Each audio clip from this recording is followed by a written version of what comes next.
আসসালামু আলাইকুম এভরিওয়ান। পাগল স্বামী গল্পের ৫ নাম্বার পার্ট নিয়ে চলে আসলাম। তো বেশি কথা না বলে চলুন গল্প শুরু করা যাক। মধুজা অক্ষরের রুমে চলে আসে। অক্ষর বিছানায় হেলান দিয়ে শুয়ে আছে। মধুজাকে রুমে আসতে দেখে ক্ষীণ স্বরে বলে, আমার মাথাটা একটু টিপে দেবে হানি, খুব ব্যথা করছে। অক্ষরের সরল আবেদন ফেলতে পারে না মধুজা। বিছানায় বসে তার মাথা টিপে দিতে থাকে। অক্ষর আচমকা মধুজার হাত ধরে ফেলে। আমার জন্য তোমাকে অনেক কথা শুনতে হয়েছে, তাই না? তোমার ফ্রেন্ড, কাজিন সবাই নিশ্চয়ই বলেছে যে কেমন পরিবারে বিয়ে করলা, যে তোমার দেবর একজন আসামি। কিন্তু বিশ্বাস করো, আমার ভাই এমন নয়। ও অনেক মেধাবী একজন স্টুডেন্ট, ছাত্র, রাজনীতিতে জড়িয়ে ও বিপদগামী হয়ে গেছে। আমাদের বিয়ের দিন বিরোধী দলের সাথে এক হাতাহাতিতে জড়িয়ে পড়ে ও, যার কারণে সেদিন আহতও হয়ে গিয়েছিল। মধুজা এবার ব্যাপারটা বুঝতে পারে। তার মানে এই কারণে আপনি ওকে হসপিটালে নিয়ে গেছিলেন এবং সেখান থেকে অ্যাম্বুলেন্স করে। হুম, জানো, আম্মু আব্বু সবাই বর্ণর থেকে মুখ ফিরিয়ে নিয়েছে, কিন্তু আমি চাইলেও মুখ ফিরিয়ে নিতে পারছি না। হাজার হোক নিজেরই তো ভাই। আম্মু বরাবরই চাপা স্বভাবের মানুষ। বাইরে থেকে যতটা শান্ত আর স্বাভাবিক থাকার চেষ্টা করুন না কেন, আমি জানি উনি ভেতরে ভেতরে অনেক কষ্ট পাচ্ছেন। বরাবরই আমাদের দুই ভাইকে শাসনে মানুষ করেছেন উনি, আমাদের ভালোর জন্যই। আর কোনো কথা হয় না তাদের মাঝে। মাথা টিপে দেওয়ার এক মুহূর্তে অক্ষর ঘুমিয়ে যায়। মধুজা অক্ষরের মাথা বালিশে রাখে, তার গায়ে কম্বল জড়িয়ে দেয়। অক্ষরের পাশে গুটিসুটি হয়ে শুয়ে পড়ে। ঘুমন্ত অবস্থায় খুব নিষ্পাপ লাগছিল অক্ষর চৌধুরীকে। মধুজা অক্ষরের নাক টিপে বলে, পাগলা ডাক্তারকে খুব ইনোসেন্ট লাগছে। আচমকা অক্ষর বলে, আমার ঘুমানোর সুযোগ নিচ্ছ হানি, এটা কিন্তু ভালো ব্যাপার নয়।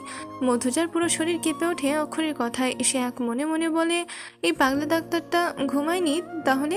ওফ, পাগল করে রেখে দিল আমায়। অক্ষর কোনো উত্তর না পেয়ে মস্করা করে বলে, আমার কিন্তু ঘুমানোর সময় গায়ে পা তুলে দেওয়ার অভ্যাস আছে, তাই একটু সাবধানে থেকো। মধুজা অদ্ভুত একটি কাণ্ড ঘটিয়ে ফেলল। বিছানা থেকে উঠে গিয়ে নিজের ব্যাগ থেকে একটি ওড়না নিয়ে আসে। অক্ষর ওড়নাটি দিয়ে অক্ষরের পা বেঁধে দেয়।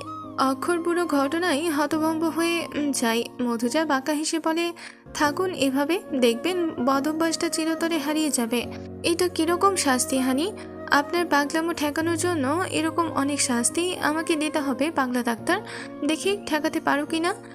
আজ সকাল সকাল উঠে নিজের হাতে সবার জন্য চা তৈরি করেছে মধুজা। সে জানে এবারই কারো মন মেজাজ ভালো নেই, তবুও এই সামান্য প্রচেষ্টা তার। অক্ষর একটু পরে হাসপাতালে চলে যাবে, তার আবার চা পছন্দ নয়। মধুজা তবুও অক্ষরের জন্য চা বানিয়েছে।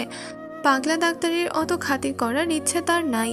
অনিল চৌধুরী ড্রয়িং রুমে বসে খবরের কাগজ পড়ছিলেন। একটু পরেই তার চোখ আটকে যায় একটি খবরে, যেখানে লেখা, বিশিষ্ট ব্যবসায়ী অনিল চৌধুরীর ছেলেকে মারামারির জন্য গ্রেফতার করা হয়েছে। নিউজটা দেখে তার মেজাজ আরও বিগড়ে যায়। ছেলের জন্য তার এত এত দিনের তৈরি করা সব মান সম্মান নষ্ট হয়ে যাচ্ছে। মমতা চৌধুরীও খবরের কাগজে কলমটি দেখছে, তবুও তার আচরণ বেশ স্বাভাবিক। মধুজা ড্রয়িং রুমে এসে প্রথমে অনিল চৌধুরীকে চা দেয়। মমতা চৌধুরীকে চা দিয়ে বলে, আমি জানি আপনি কাল রাতে বেলকনিতে এসে কাঁদছিলেন, মন খারাপ করবেন না।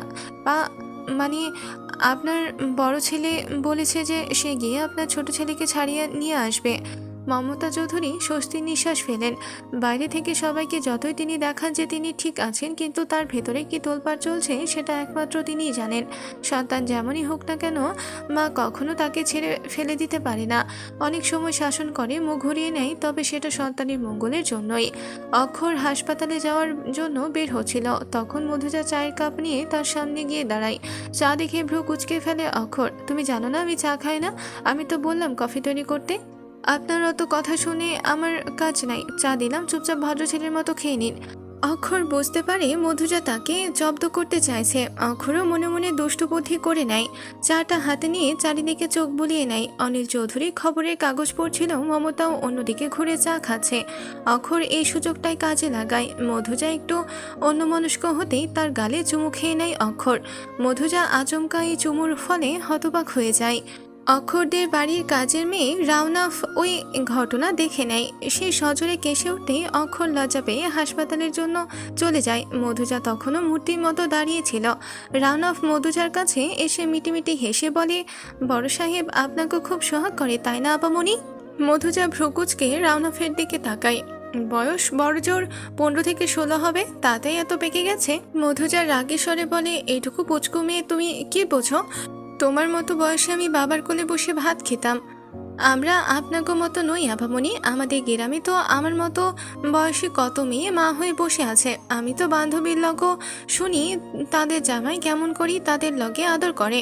মধুজা ইতস্তত বোধ করতে থাকে। শোনো, এসব আদর সোহাগ বাদ দিয়ে পড়াশোনায় মন দাও। শুনলাম তোমাকে নাকি স্কুলে ভর্তি করানো হয়েছে। একবারও বই নিয়ে বসতে দেখলাম না তোমাকে। আসছি থেকে দেখছি কাজের ফাঁকে খালি টিভি দেখো। ভালো কথাই তো মনে করে দিলেন আপামনি। আমার সিরিয়াল শুরু হয়েছে, গেলাম আমি।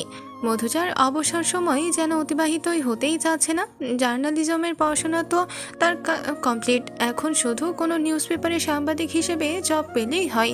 অনেক জায়গায় আবেদনও করেছে মধুজা, কিন্তু কাঙ্ক্ষিত ফল পায়নি। তাছাড়া এই ফ্যামিলি থেকে জব করতে দেবে কিনা সেই নিয়েও বেশ চিন্তায় আছে মধুজা।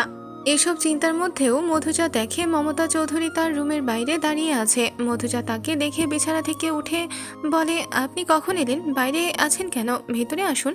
মমতা চৌধুরী ভেতরে আসতে আসতে বলেন, আমি এক্ষুনি এলাম। তুমি তো ডিনার রাতে করনি, চলো এখন করে নাও। অক্ষরের ফিরতে দেরি হবে। তোমার শ্বশুর খেয়ে ঘুমিয়ে গেছে। এখন শুধু তুমি আর আমি বাকি। মধুজা মমতা চৌধুরীকে যত দেখে ততই অবাক হয়। এনাকে দেখলে তার মনে হয় যেন তার শাশুড়ি নয় মা হন। এত কম সময় এভাবে কেউ আপন করে নিতে পারে সেটা মধুজা ভাবতেও পারেনি। মধুজা উঠে পড়ে, মমতা চৌধুরীর সাথে নিচে চলে যায় খেতে। রাউনাফ খাবার পরিবেশন করছিল। মমতা চৌধুরী রাউনাফকে বলে, তুইও এখনো খাসনি? টিভিটা বন্ধ করে খেতে আয়। খেয়ে পড়তে বস। টিভি রেখে কোনো লাভ নেই। পড়াশোনা কর, তাহলে আর এভাবে মানুষের বাড়িতে কাজ করতে হবে না। খাওয়া শেষ করে উঠে যাওয়ার সময় মমতা চৌধুরী মধুজাকে উদ্দেশ্য করে বলে, নিজের প্রয়োজনীয় কাপড় চোপড় গুছিয়ে নাও। কাল তোমাকে তোমার বাবার বাড়িতে যেতে হবে। আমি অক্ষরকে বলে দেবো, ও তোমাকে পৌঁছে দেবে। মধুজা জানতে চাই কেন যেতে হবে। মমতা চৌধুরী মৃদু হেসে বলেন, আরে এটাই তো নিয়ম। কাল তোমাদের একসাথে ও বাড়িতে যেতে হবে। মধুজা ও বলে নিজের রুমে চলে যায়। রুমে এসে তার ঘুমিয়ে আসছিল না। অক্ষরের কথা মনে পড়ছিল। সে থাকলে হয়তো এতক্ষণে বিভিন্ন বিরক্তিকর কথা বলে মধুজার মাথা খারাপ করে দিত। মধুজা নিজের ভাবনার উপর নিজেই রাগ করে। ওই পাগলা ডাক্তারের কথা ভাবছি কেন? উনি নেই, ভালোই হয়েছে। মধুজা বিছানায় ঠিক করে ঘুমানোর প্রস্তুতি নেয়। তখনই মধুজার ফোনে একটি মেসেজ আসে। মধুজা চেক করে দেখে এটা অক্ষরের মেসেজ। অক্ষর লিখেছে, ঘুমিয়ে পড়ো হানি, আমি বাড়ি ফিরে ঘুমন্ত তোমাকে আবার আদর করে দিব, যেভাবে সকালে আদর করে দিয়েছি। ব্যাস আর কি। এই মেসেজ দেখে আদর খাওয়ার ভয়ে মধুজার ঘুম উড়ে গেল। আজকের গল্পটি এ পর্যন্তই শেষ হয়ে গেল। পরবর্তী পার্ট পেতে অবশ্যই চ্যানেলটিকে সাবস্ক্রাইব করে রাখবেন। ধন্যবাদ।